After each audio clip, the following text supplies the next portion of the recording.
제가 어느 책을 읽으면서 아론백이 말하는 우울증의 인지 삼재라는 그 내용을 알게 됐는데요.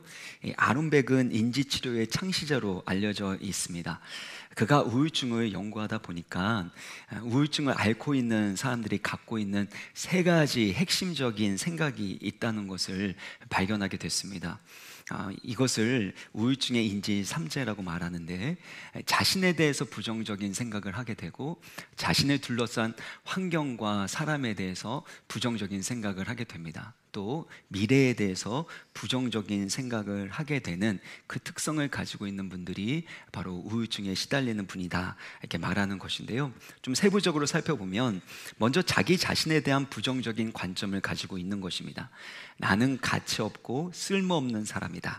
나는 무능력하고 실패한 사람이다. 그래서 나는 사랑받을 수 없는 사람이다. 이런 자기 자신에 대한 부정적인 생각을 가지고 있는 것입니다. 두 번째는 자신을 둘러싼 사람과 환경에 대한 부정적인 생각을 하는 것인데요. 세상은 위험한 곳이고 인생은 고통과 고난의 연속이다. 사람들은 이기적이고 믿을 수 없는 존재이다. 이렇게 주변 사람과 환경에 대해서 부정적인 관점을 가지고 있습니다. 또 세 번째 생각은 미래에 대한 부정적인 생각을 갖고 있다는 것입니다. 나는 미래에 결국에는 실패하게 될 것이다. 미래는 안 좋은 방향으로 흘러가게 되고 아무런 희망이 없다, 아무런 기대가 없다라고 생각하는 것입니다. 만약 여러분 중에 우울감을 느끼고 계신다면 앞서 말씀드린 이 세 가지 부정적인 생각과 관점이 있지는 않은지를 좀 돌아보고 그런 생각과 관점을 바꾸는 것이 필요합니다. 왜냐하면 예수님을 믿는 신앙생활이라는 것은 내가 가지고 있는 생각과 관점을 바꾸는 것이기 때문입니다. 로마서 8장 5절, 6절을 보면 육신의 생각은 사망이요 성령의 생각은 생명과 평안이다 라고 말씀하셨습니다. 육신을 따르는 자는 육신의 일을 생각하게 되고 성령을 따르는 자는 성령의 일을 생각하게 되는데, 그 결과가 무엇입니까? 육신의 생각은 사망이요, 딱 중요한 순간이었는데, 성령의 생각은 생명과 평안이기 때문이라는 것입니다. 이렇게 생명과 평안을 누리기 위해서 우울하고 부정적인 생각을 내어버리고 하나님이 주시는 생각, 성령의 생각으로 가득 채워지기를 주님의 이름으로 축원합니다. 그런 관점에서 빌립보서 3장은 부정적인 생각과 관점을 치료하는 복음의 진리라고 말할 수 있습니다.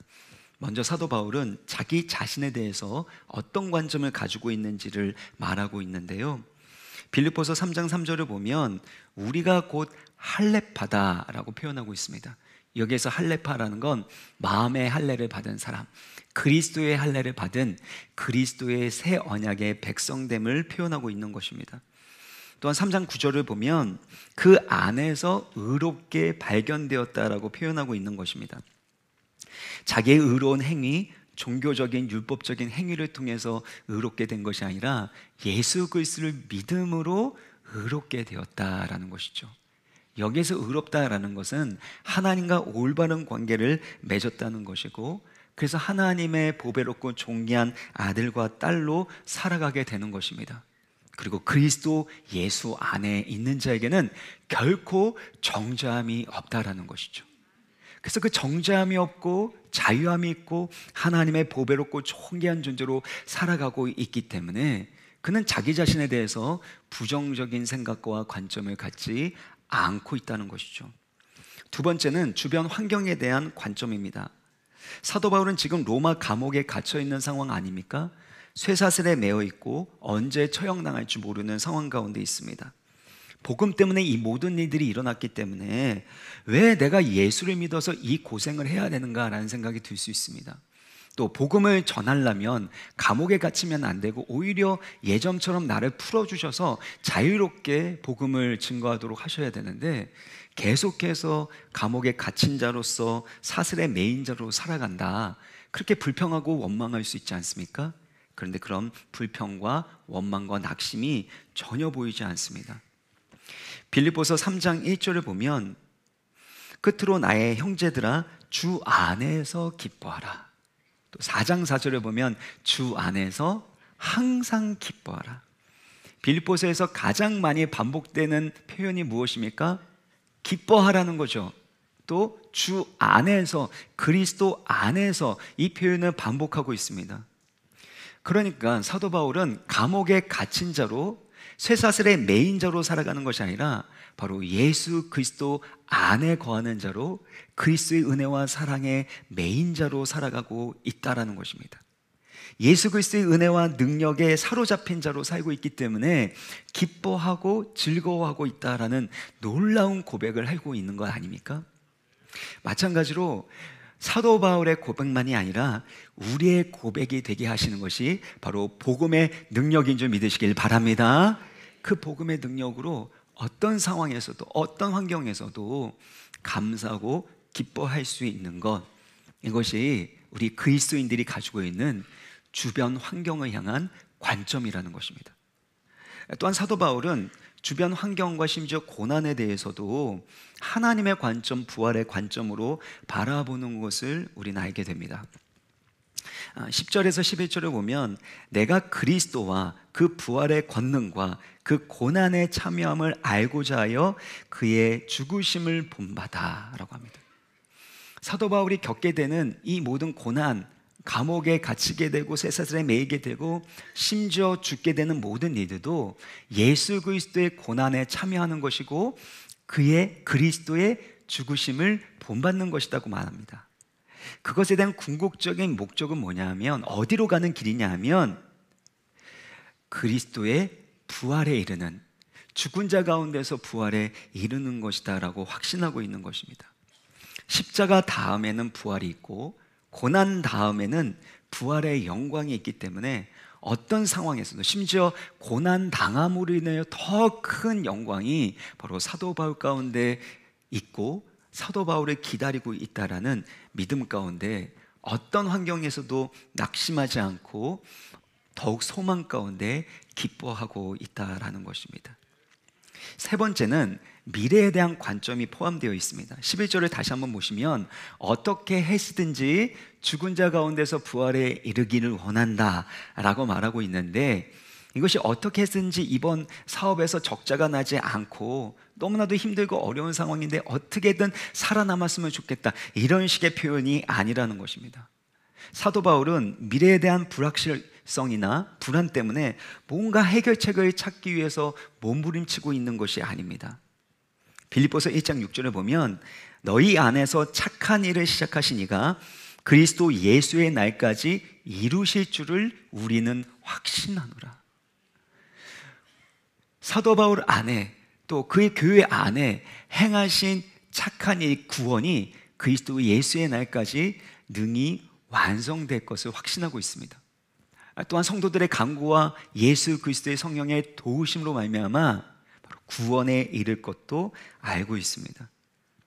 그러니까 확신이 없어서 불안하기 때문이 아니라 오히려 부활에 이를 것에 대한 확신을 가지고 있기 때문에 어떤 방법을 써서라도, 어떤 고난과 환경을 겪는다 할지라도 부활에 이를 것을 힘쓰겠다라는 표현이죠.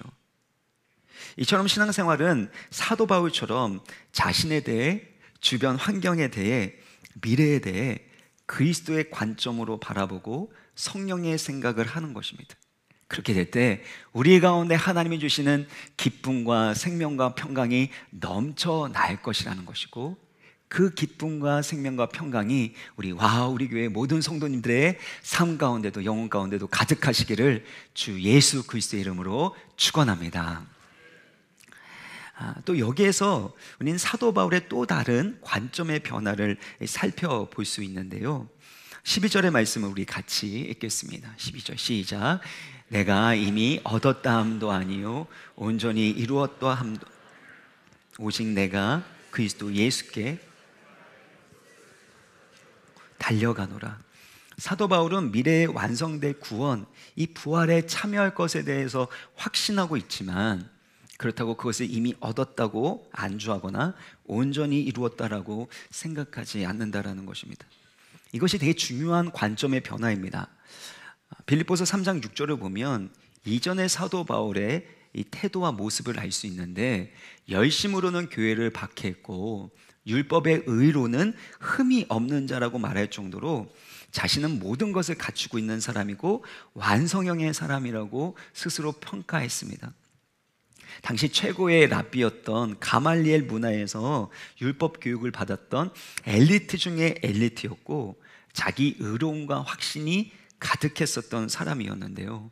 근데 그가 이제는 그리스도 안에서 자기의 모습을 보면서 여전히 연약하고 부족하고 계속해서 그것을 이루어 나가기 위해서 달려가야 할 사람이라고 보고 있는 것입니다.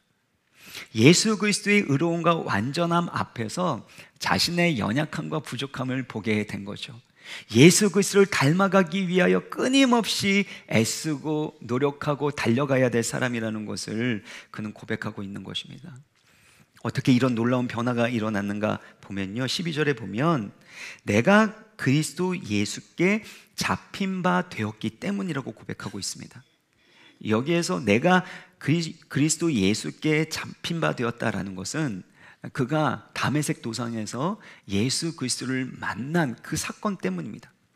사도행전 9장 3절을 보면 다메섹으로 내려가는 그 길, 예수 그리스도를 믿는 모든 사람들을 잡아서 옥에 가두기 위해서 내려가고 있는 그 길 가운데서 호련히 하늘로부터 이 빛이 비춥니다. 이 빛은 예수 그리스도의 영광의 광채였습니다. 바울이 이전에 볼 수 없었던 예수 그리스도의 위대하신 영광과 하나님의 위엄을 보게 된 것입니다. 예수 그리스도의 진리와 사랑의 빛이 그에게 비춰지는 순간 그는 쓰러지게 되고 엎드려지게 되고 그의 영혼과 삶은 완전하게 뒤바뀌게 되었다라는 것입니다. 자신이 추구했던 율법적인 의로움, 종교적인 행위가 하나님의 거룩하심과 의로움을 만족시킬 수 없다라는 것을 깨닫게 된 것이죠. 예수 그리스도의 십자가와 부활로 말미암아 그 구원을 완성하신 하나님의 아들이심을 그는 알게 된 것입니다. 이처럼 신앙생활이라는 건 영적인 눈이 열려서 예수 그리스도의 영광을 보는 것이고 복음의 진리를 깨닫는 것입니다. 단순하게 교회에 와서 성경적인 지식을 얻게 되고 좋은 생각을 하게 되는 차원이 아니라 영적인 눈이 열리고 영적인 귀가 열려서 이전에 보이지 않았던 하나님의 아들 예수 그리스도의 영광을 보게 되고 그분의 사랑의 음성 진리의 말씀을 듣게 될 때 진리로 말미암아 우리의 영혼이 풀어지고 자유케 되는 그 놀라운 구원의 은총을 우리 모든 성도님들 누리시기를 주의 이름으로 축원합니다. 그렇게 될 때 내가 누구인지를 알게 되고 지금 어느 위치에 있는지를 깨닫게 되는 겸손과 지혜를 얻게 된다는 것입니다. 기독교 역사에서 가장 영향력 있는 신학자 중에 한 사람이 어거스틴입니다. 그가 어느 날 신학적인 고민을 한참 동안 하다가 바닷가를 가게 됐는데 그 바닷가에 어떤 어린아이가 해변가에서 모래를 파고 거기에 바닷물을 이렇게 담는 그런 모습들을 보게 되었습니다. 자세히 보니까 작은 조개 껍데기를 가지고 바닷물을 그 자기가 파놓은 웅덩이에다가 이렇게 담는 거예요. 계속해서 담고 또 담는 그 모습을 보니까 자신의 모습이 보이는 겁니다. 온 우주 만물을 창조하신 무한하신 위대하신 그 하나님을 알아간다는 것이 바로 저거와 같지 않은가. 바닷물을 그 웅덩이에 담기 위해서 조개 껍질로 담는 것처럼 내가 하나님을 아는 것도 내 머릿속에 하나님이 어떤 분이신지를 이해하려는 것도 그와 같은 것이 아닌가라고 깨닫게 됐다라는 것입니다.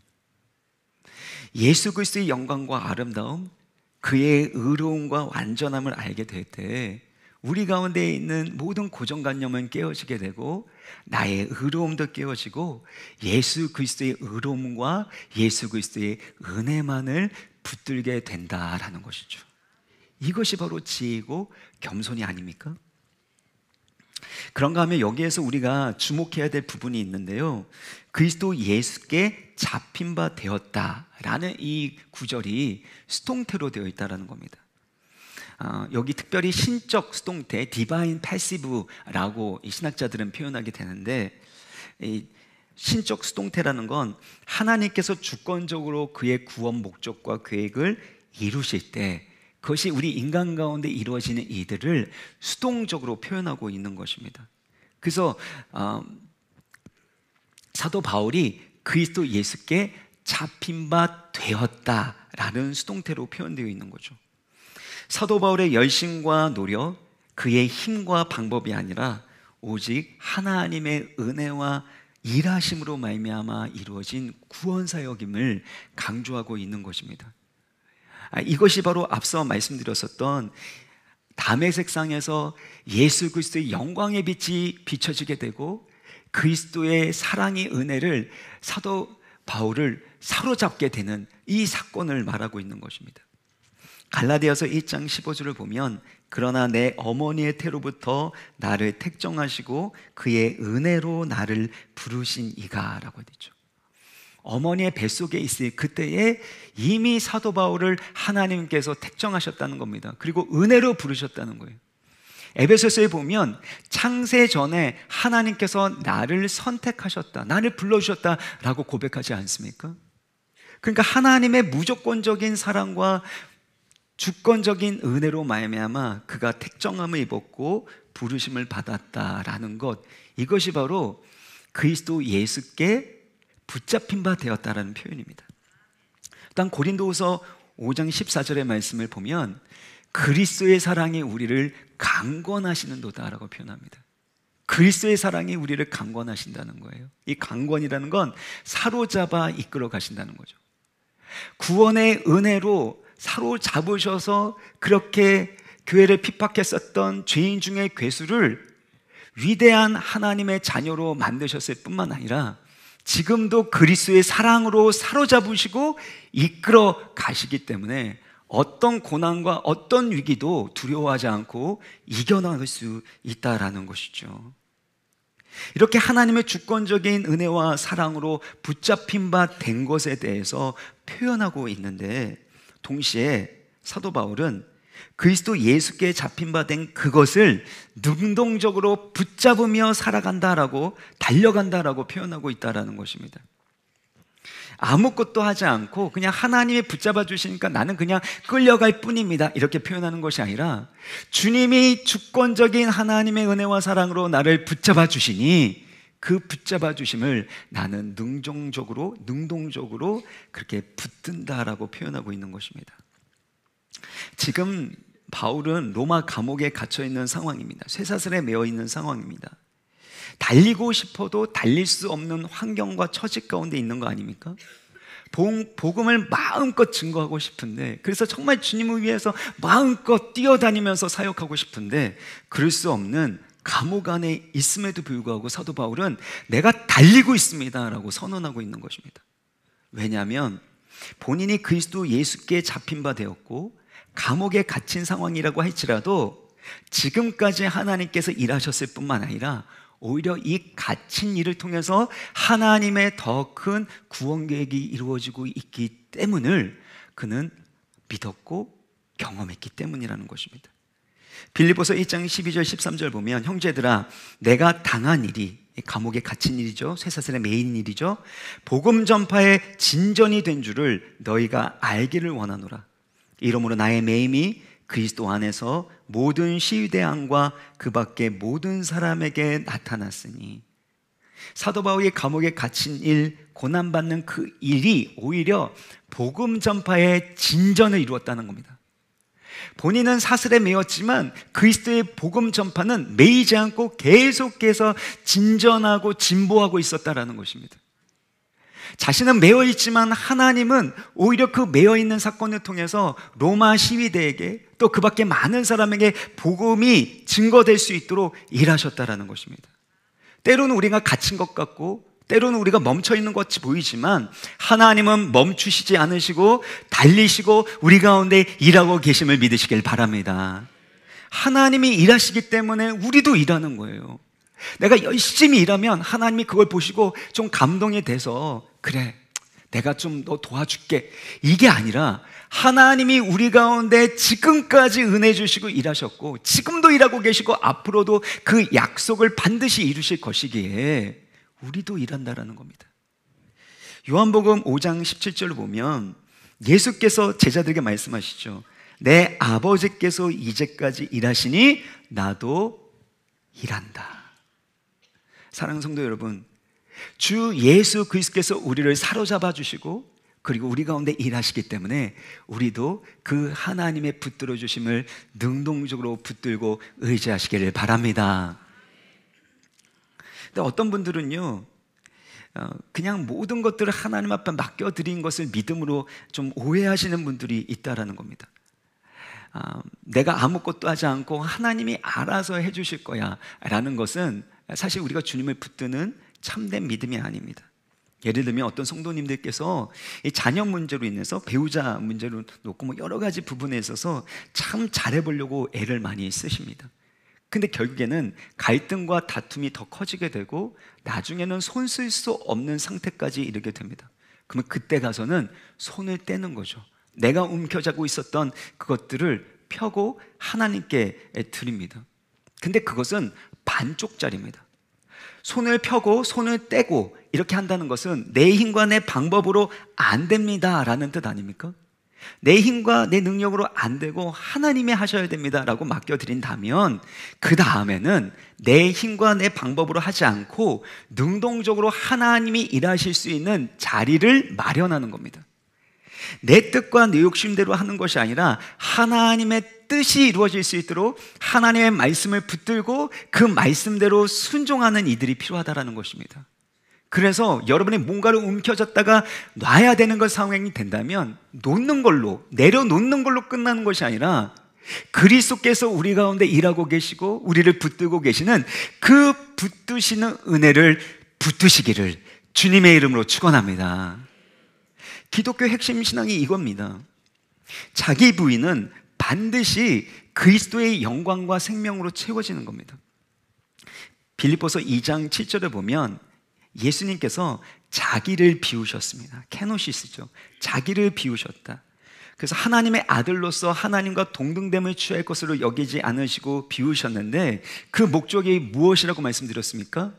자기를 낮추시고 죽기까지 복종하기 위하여, 십자가에 죽기까지 순종함으로 하나님의 구원을 이루기 위해서 자기를 비우시고 낮추신 것입니다. 기독교 신앙은 불교에서 말하듯이 이 무소유 그 자체를 추구하는 것이 아닙니다. 세상의 것 붙잡고 있는 것들을 내려놔라. 세상의 것을 너희 욕심을 비워라. 세상의 권리를 포기하라. 그런 자기 부임의 말씀을 분명히 우리 가운데 하십니다. 아무든지 나를 따라오려거든, 예수님을 따라가려면 자기를 부인하고 자기 십자가를 지고 주님을 따르라고 말씀하시지 않았습니까? 근데 자기 비움과 자기 부인이라는 건 결국엔 하나님으로 가득 채우기 위하여, 예수 그리스도로 충만케 하시기 위해서 우리를 비우라고 말씀하시는 겁니다. 그래서 비운 이후에는 반드시 우리의 욕심과 우리의 집착하는 것을 내려놓고 예수 그리스도의 생명과 예수 그리스도의 사랑으로 충만케 하여 주시고 예수 그리스도의 생명과 사랑을 흘려보내는 은총의 사람으로 살아가게 하신다라는 것입니다. 사랑하는 성도 여러분, 우리 인생 가운데 여러분이 무엇을 붙들고 있습니까? 세상적인 욕심이나 세상적인 어떤 공세나 방법, 그것들을 붙들지 마시고 그 손을 내려놓으시고 우리를 붙들어 주시는 하나님의 은혜만을, 하나님의 생명의 말씀만을 붙드시는 믿음의 길을 달려가시기를 주님의 이름으로 축원합니다. 이렇게 그리스도 예수께 붙잡힌 바 된 그것을 능동적으로 붙잡기 위해서 우리가 또 그렇게 달려가기 위해서 해야 될 두 가지를 적용하겠습니다. 첫 번째는 뒤에 있는 것을 잊어버리는 겁니다. 뒤에 있는 것, 그 과거를 잊어버리는 거죠. 13절의 말씀을 같이 읽겠습니다. 형제들아, 나는 아직 내가 잡은 줄로 여기지 아니하고 오직 한 일, 즉 뒤에 있는 것은 잊어버리고 앞에 있는 것을 잡으려고. 바울은 아직 그것을 붙들었다고 여기지 않기 때문에 해야 할 일이 한 가지다라고 표현하고 있습니다. 저는 이전에 이 빌립보서 말씀도 많이 암송하고 그랬는데 이 성경 공부를 제대로 하고 이 영어 원문을 보기 전까지만 해도 이 한 일이라는 게 내가 한 일이구나, 바울이 한 일이구나 이렇게 생각했는데 이거는 한 가지 일입니다. 저처럼 생각하신 분들이 있으신가요? 사도 바울은 오직 한 가지 일을 하는데 뒤에 있는 것, 그러니까 과거는 잊어버리고 앞에 있는 것을 잡으려고 달려간다라고 표현하고 있다는 것입니다. 근데 여러분 잘 생각해 보시면 성경에서는 어떻게 말합니까? 그 과거에 옛적에 하나님이 하신 일들을 기억하라 말씀하시지 않습니까? 근데 여기에는 잊어버리라고 말씀하시니까 뭔가 이게 앞뒤가 맞지 않고 좀 헷갈리고 혼란스럽게 느껴질 수 있는데요. 여기에서 바울이 말하는 잊어버림이라는 것은 과거 역사를 부정하거나 기억을 잃어버린다라는 뜻을 말하지 않습니다. 과거의 일에 얽매이지 않고 현재에 집중하면서 미래를 향해 달려가겠다라는 의지를 표현하고 있는 것입니다. 그래서 앞에 있는 것을 잡으려고 할 때 이 표현은 육상 경기를 하고 있는 선수가 결승선을 향하여, 이제 나중에 표대라고 표현되어 있는데 그 표대, 결승선을 향하여 몸을 앞으로 쭉 뻗고 달려가는 모습을 그리고 있는 것입니다. 그러니까 달리기로 예를 들면 여러분 뒤를 보면서 열심히 달리면 어떻게 됩니까? 이 방향을 잃어버릴 수도 있고 속도가 줄어들 수밖에 없습니다. 그리고 잘못하면 뒤를 계속해서 보면서 달리다 보면 넘어질 수 있는 것입니다. 만약에 앞을 향하여 최선을 다해서 달리려고 한다면 뒤를 돌아보지 말고 앞만 보고 달리라라는 뜻인 것이죠. 그래서 현재 미래를 향하여 하나님 주신 표대를 향하여 달려가는 데 있어서 나를 올가매는 모든 것들은 다 잊어버려라. 앞만 보고 주님이 주신 표대를 향하여 달려가라 라는 뜻을 가지고 있습니다. 그래서 그런 의미에서 잊어버려야 될 것이 크게 두 가지인데, 첫 번째는 과거의 죄와 실패로 인한 죄책감과 후회를 잊어버리는 것입니다. 사도 바울은 이전에 율법적인 의로움을 추구했고 스스로 흠이 없다고 생각할 정도로 자랑스럽게 여겼습니다. 근데 그것이 얼마나 잘못되고 헛된 의로움인지 그는 깨닫게 되었죠. 그리고 잘못된 지식을 가지고 자기 의로움을 가지고 예수 믿는 사람을 얼마나 많이 죽이고 옥에 가두고 핍박을 했습니까? 그런 이들을 생각할 때마다 자신이 그토록 사랑하는 주님과 교회를 핍박했다는 그것이 양심에는 계속해서 찔림과 고통이 되었을 것입니다. 실제로 사도 바울이 복음을 증거하는 그 과정 가운데서 이전의 교회를 잔멸하려고 했었던, 핍박했었던 사람이 어떻게 저렇게 하냐, 어떻게 믿을 수 있냐라고 비난하고 비판하는 사람들도 있었습니다. 그런데 그 모든 것들 예수 그리스도 안에서 용서받고 새로운 사람으로, 새로운 피조물로 거듭났기 때문에 더 이상 그 과거의 죄책감과 후회에 얽매이지 않는다라는 것이죠. 과거에 붙들려서 현재와 미래를 향하여 달려가는 그 일을 주저하거나 멈춘 일이 없도록 하겠다는 것입니다. 여러분, 이런 말이 있죠. 우울한 사람은 그의 시선과 생각이 과거에 맞춰져 있는 사람이라는 겁니다. 그러니까 계속해서 뒤를 돌아보고 있는 겁니다. 현재를 살아가는 것이 아니라 미래를 바라보는 것이 아니라, 또 그 미래를 바라보더라도 부정적인 생각을 하는 이유가 있다면 과거에 있었던 실패와 그 고통스러운 기억이 여전히 그를 사로잡아서 미래를 그런 관점으로 바라보게 하기 때문 아닙니까? 그래서 우울한 사람은 과거를 사는 사람, 과거에 붙들려서 살아가는 사람이라는 것입니다. 그래서 우리가 하나님이 주시는 표대를 향하여 달려가기 위해서는 과거에 얽매여서는 안 된다는 겁니다. 과거의 일은 잊어버리고 하나님이 주시는 미래의 약속 있는 소망을 향하여 달려가야 한다는 것입니다. 그 과정 가운데 내가 이루었던 과거의 업적도 공로도 자랑했었던 그 모든 것들도 다 잊어버린다라는 것이죠. 왕년에 나도 이만큼 헌신했어. 나 젊었을 때 이만큼 했어. 이제는 나는 못하는 거야. 내 나이가 지금 60이고 70이고 근데 내가 뭘 하겠어? 라고 사도 바울은 결단코 말하지 않는다라는 것입니다. 이만큼 헌신했으니, 이만큼 애썼으니 이제는 좀 쉬겠습니다 라고 말하지도 않습니다. 과거에 무슨 일을 했던지 간에 하나님이 주시는 그 표대와 부르심의 상을 향하여 계속해서 달려가겠다라고 선언하고 있는 것이죠. 그래서 하나님 주신 그 믿음의 경주를 다하기 위해서 히브리서 12장 1절에 말씀하고 있는 것처럼 모든 무거운 것과 얽매이기 쉬운 죄를 벗어버린다라고 표현하고 있는 것입니다.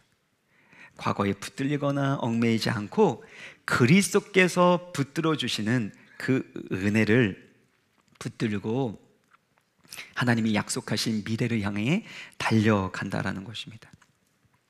그런 의미에서 잊어버린다라는 것은 결국엔 내가 한 일은 잊어버리는 것이고, 하나님께서 내 가운데 베푸르신 은혜와 하나님의 일하심을 기억한다라는 것을 의미하고 있습니다. 왜냐하면 사도 바울이 과거에 자신이 교회를 박해했었던 그 사건에 대해서 잊어버리지 않았어요. 자기가 교회를 박해했었던 죄인 중에 괴수다라고 표현하고 있는데, 그것을 기억하고 끄집어내는 이유가 있다면, 하나님이 이와 같이 나를 긍휼히 여기시고 놀라운 은혜를 베풀어 주셔서 나를 의롭게 하셨고 복음의 사도로 세워주셨습니다 라고 고백하고 찬양하는 차원 가운데 기억했다라는 것입니다. 결국엔 내가 한 일은 잊어버리고 하나님의 하신 일, 하나님의 은혜만을 기억하는 것, 이것이 이전의 일을 잊어버리는 것입니다. 그래서 존 파이퍼는 과거를 기억함과 잊어버림에 대해서 이렇게 표현을 했습니다. 과거의 실패를 기억하는 것이 우리가 그리스도께 더 나아가 그리스도를 사랑하고 의지하게 하며 은혜를 소중히 여기는 데 도움이 된다면 기꺼이 기억하십시오. 그러나 그 기억이 실패와 후회의 무거움으로 우리의 영혼을 마비시켜서 그리스도를 더 사랑하지 못하게 하고 은혜에 감사하지 못하게 한다면 이제는 잊어버리고 은혜의 능력을 힘입어 앞을 향해 달려가야 합니다. 여러분, 만약에 여러분의 그 실패한 것들, 또 이 상실의 슬픔들, 이런 것들이 생각날 때마다 주님을 더 의지하게 만들고 주님이 주시는 소망 가운데서 더 달려갈 수 있게 만든다면 그것들 기억하셔도 좋습니다. 그렇지만 그것이 여러분을 하여금 하나님의 은혜로부터 멀어지게 하고 하나님의 은혜에 감사하지 못하게 하고 주님을 더 사랑하게 만들지 못한다면 그것들은 주 예수 그리스도께 맡겨드리고 잊어버리고 은혜의 능력을 힘입어서 달려가야 합니다. 사실 저도 생각해보면 옛날에 제가 했었던 실수와 잘못들 생각하면 진짜 손발이 오그라듭니다. 근데 그것들을 생각할 때 꼭 결정하는 거죠.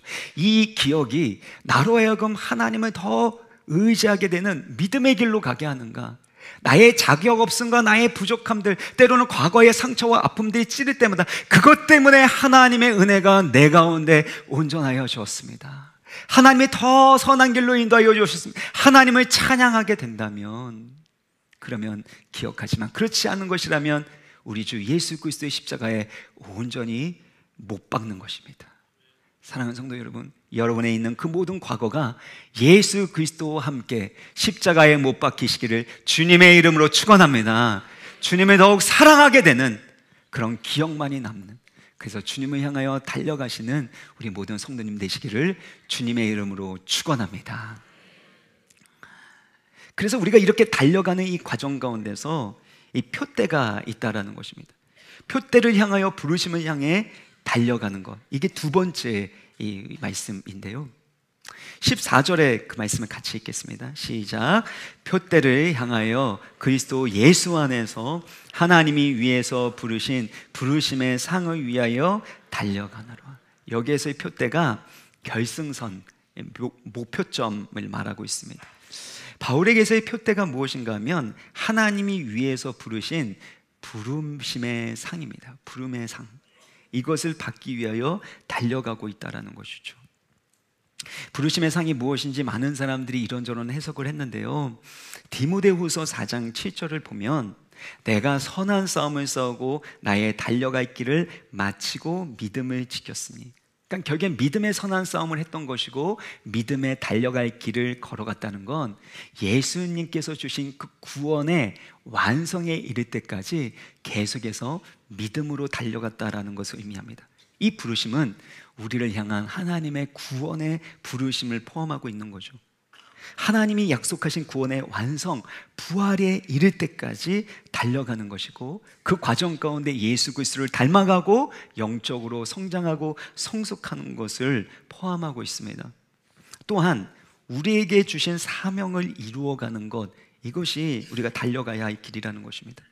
사도행전 20장 24절 보면 내가 달려갈 길과 주 예수께 받은 사명 곧 하나님의 은혜의 복음을 증언하는 일을 마치려 하면은 나의 생명조차 조금도 귀한 것으로 여기지 아니하노라.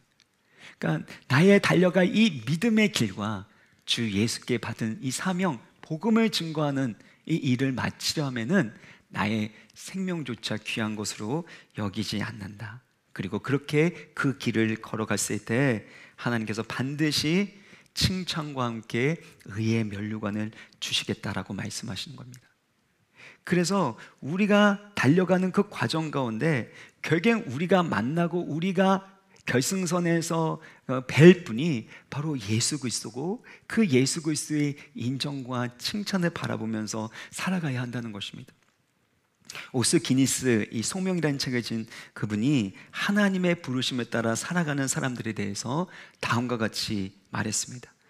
하나님의 결정적인 소명에 귀 기울이면서 산 인생은 다른 모든 청중을 밀어내는 단 하나의 청중, 유일한 청중 앞에서 살아온 인생이다. 수많은 사람들이 있지만, 그 사람들의 평가가 있지만, 그 사람들의 인정과 평가를 따라 사는 것이 아니라 바로 나를 부르신, 나를 구원하신, 그리고 나를 심판하시고, 그리고 칭찬하시고 면류관을 주실 하나님만을 유일한 청중으로 모시며 살아가는 사람들이 하나님의 부르심을 받은 사람이라는 것입니다. 그러면서 윈스턴 처칠의 이야기를 인용을 했는데요, 이 처칠이 국회의원으로부터 심한 공격을 받았는데 왜 힘들어하지 않느냐라는 질문을 받으니까 그가 이렇게 대답합니다. 내가 그 사람을 존경한다면 그의 의견에 신경을 쓰겠죠. 그러나 그를 존경하지 않는다면 신경 쓸 필요가 없는 것입니다. 우리가 진정으로 신경 써야 될, 우리가 진정으로 평가받고 인정받아야 될 그 분이 누구십니까? 예수 그리스도이시죠. 예수 그리스도가 최고의 가치고 영광이 되고, 그를 아는 지식이 가장 고상하다라는 것을 깨닫는 사람은 예수 그리스도를 얻기 위하여 모든 것을 하는 사람입니다. 그리고 예수 그리스도를 얻으면 모든 것을 얻는 것임을 깨닫고 그렇게 살아가게 되는 것이죠. 그러면 유일한 청중이신 하나님의 인정, 예수 그리스도의 칭찬밖에 중요한 것이 없다라는 것입니다. 다른 모든 사람에게 인정과 칭찬을 받아도 그리스도께서 기뻐하시지 않는다면, 그리스도께서 인정하시지 않는다면, 우리가 걸어가는 그 길 끝에서 예수님의 환하게 반기시는 그 모습을 뵐 수 없다면 어떤 일도 헛된 일이 아닙니까? 우리가 달려가는 그 길 끝에서 우리를 맞이해 주시는 예수 그리스도로 말미암아 기뻐하고 만족할 수 있는 믿음의 경주, 사명의 길이 되시길 간절히 바랍니다. 그리고 거기에서 말씀하시는 거죠. 사랑하는 아들아, 사랑하는 딸아, 내가 너를 알고 있고 내가 너의 수고와 눈물을 알고 있다. 그리고 내가 너를 통하여 영광을 받았다 라고 말씀하시는 그 주님의 음성을 들을 때 이것만큼 기쁘고 영광스러운 일이 있겠습니까? 우리의 초점이 오직 예수 그리스도만을 향하기를 간절히 소망합니다. 주님의 인정과 칭찬, 착하고 충성된 종아, 내가 너의 모든 수고와 헌신을 보았고 내가 너를 기뻐하노라 라는 이 음성을 들을 수 있는 믿음의 여정 걸어가시기를 주 예수 그리스도의 이름으로 축원합니다. 우리 같이 표대를 향하여 라는 찬양인데, 어떤 분들은 처음 하시는 분들도 많으실 것 같습니다. 특별히 연세에 있으신 분들은 잘 모르실 수 있는데, 우리가 이 찬양 우리 같이 하고요, 그리고 나서 주님 다시 오실 때까지 찬양하겠습니다.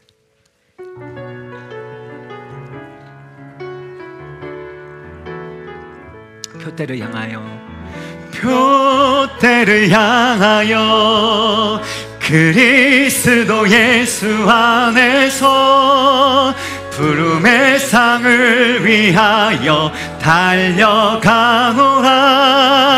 이전에 있는 것은 모두 잊어버리고 앞에 계신 그리스도께로 달려가노라.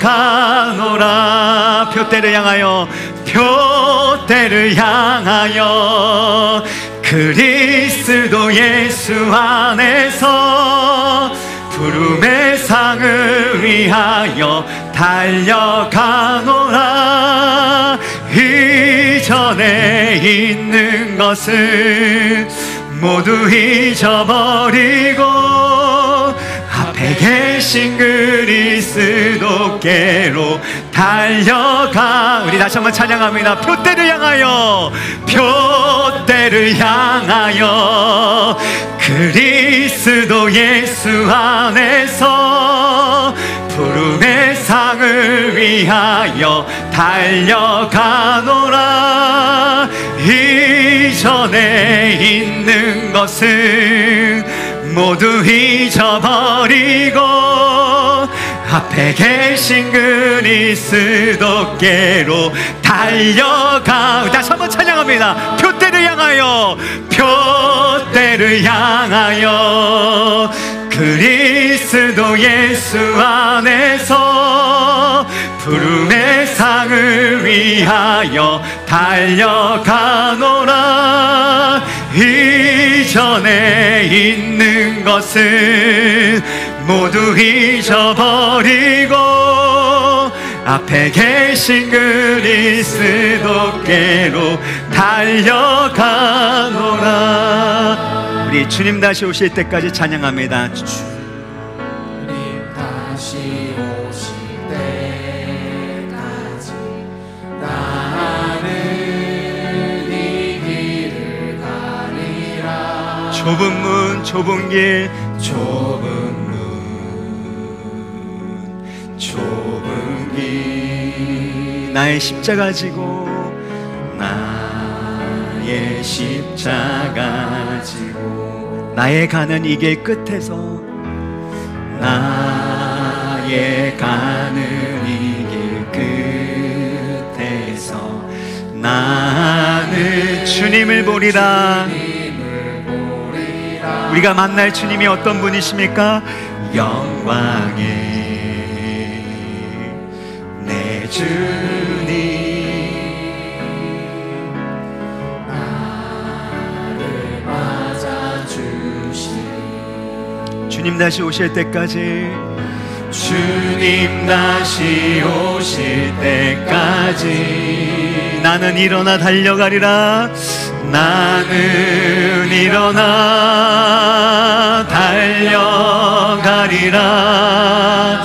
주의 영광 온 땅 덮을 때 나는 일어나 노래하리.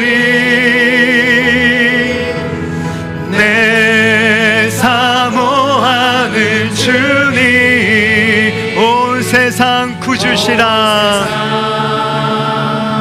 구주시라. 내 사모하는 주님 영광의 왕이시. 우리 다 같이 일어나셔서 주님 다시 오실 때까지, 주님 다시 오실 때까지 나는 이 길을 가리라. 좁은 문 좁은 길, 좁은 길, 나의 십자가 지고 나의 십자가 지고 나의 가는 이 길 끝에서, 나의 가는 이 길 끝에서 나는 주님을 보리라. 영광의 내 주님 나를 맞아주시리. 할렐루야. 나를 맞아주시니. 주님 다시 오실 때까지 나는 일어나 달려가리라. 달려가리라. 주의 영광 온 땅 덮을 때 나는 일어나 노래하리. 나는 일어나 노래하리. 내 사모하는 주님, 온 세상 구주시라